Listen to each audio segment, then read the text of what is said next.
When I had been at my darkest moment, I happened to read The Power of Now. What Eckhart Tolle had to say about happiness had been the impetus to go on this journey. I was in Vancouver to meet him.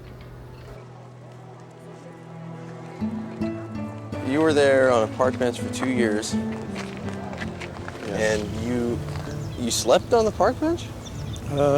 Rarely, but I did spend most of the days on park benches in parks, different parks in London. Did you eat 3 meals a day? No. 1 meal a day if I was lucky. Oh. As you sit here, is it possible for you to simply watch what's happening around you without adding any interpretation to it? To just be present with what is. And you get a taste of what it's like to be on a park bench with nothing further needing to be added to this moment. The sounds, sights, people, the sound of the water, the light. Just allow it to be as it is. With that comes peace. You don't get continuously drawn into events and thoughts and emotions and reactions. You're the wider space in which all these things happen. You're the awareness behind it, without which none of this would be here. It would just be atoms and molecules in space. You are the awareness that enables this entire world to be. What about the search for meaning? Now, you notice that just a moment ago you were in that state of alert presence, and it never takes long for another thought to come in and ask a question, because thought cannot tolerate the state of presence. You don't have to be dominated by your thoughts, because thoughts can obscure the aliveness of life at this moment. Why didn't I know this? It's a deep-seated habit of being totally identified with thinking. It's the human condition, which could be described as lost in thought. Because up to now, evolution has been unconscious. It was automatic. But now evolution is consciously chosen by a species, and that's a revolutionary thing. And you are part of that. What about pain? I mean, physical pain or emotional pain of losing someone? Most of the human pain is psychologically created. There's an enormous amount of psychological pain, suffering, I call that. When suffering goes, and there's a possibility for humans now to live without suffering, that is a possibility. There may still be some physical pain. It may be that you get toothaches or bodily pains from time to time. Suffering is another level that lies on top of the pain. Suffering implies a story, a little me that is unhappy, a mentally constructed entity, a little me that has an unhappy story that is its identity. And that creates an enormous amount of suffering. Not only do you make yourself suffer, you make people around you suffer.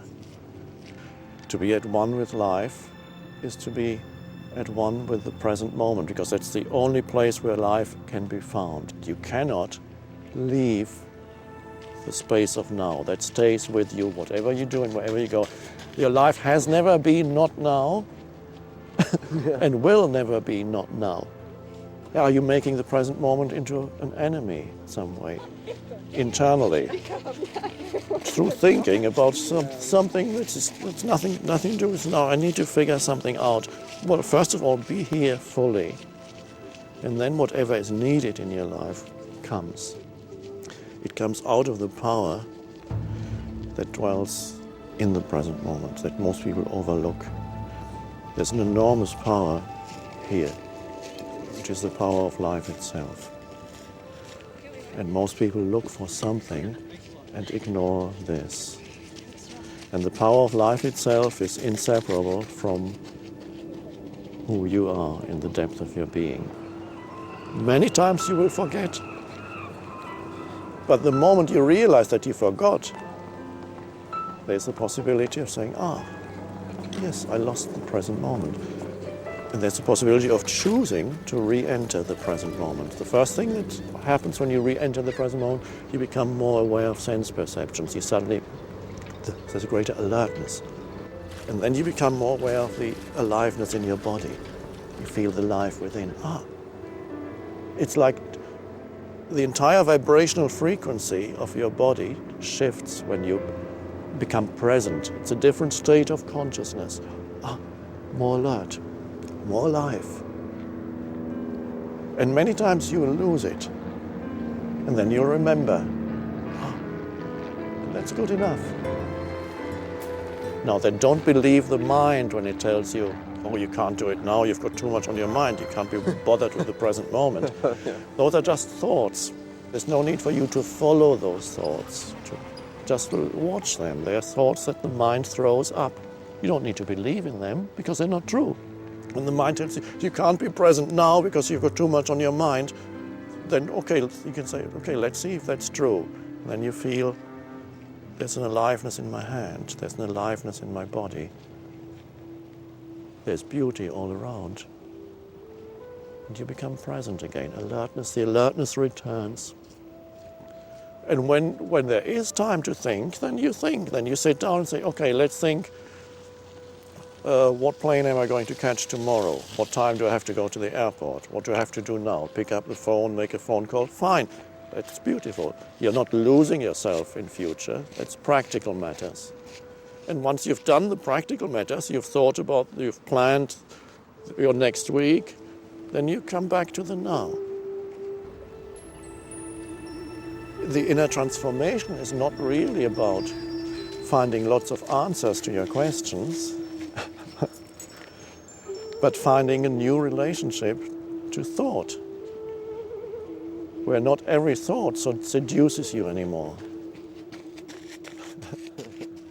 And if a beautiful girl runs past and you find yourself following her, you don't have to think, I shouldn't be watching this girl because I'm spiritual now. No.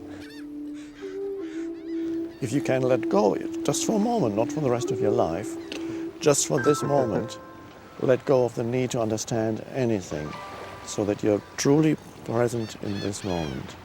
Just right now. Just what is. But don't forget yourself, because you are the consciousness behind it. You are the space, the presence.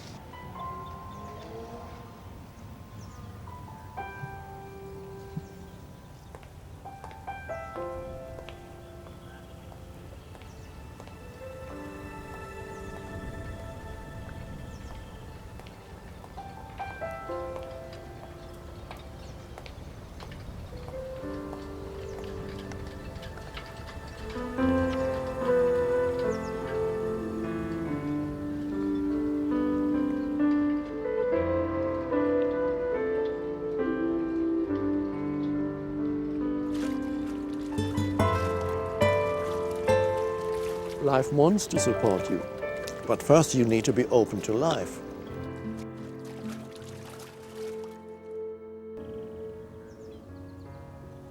You are here because you are the main character in the story of yourself. The story, in some ways it's worked, and in other ways it hasn't worked. And so the character in the story has come here and wants to know how to make the story work better. Isn't that so? Yes. Now, whatever answers anybody can give you of how to make the story work better, there are things you can make the story work better, but all that doesn't really help unless you get to the bottom behind the story, the I behind the story. Then, if you are in touch with that throughout your life, the story will unfold with much greater ease because there is a deeper dimension that is there. If the main character in that story, you, has never known the deeper I, the timeless presence that is the consciousness that you are. The attentive, spacious,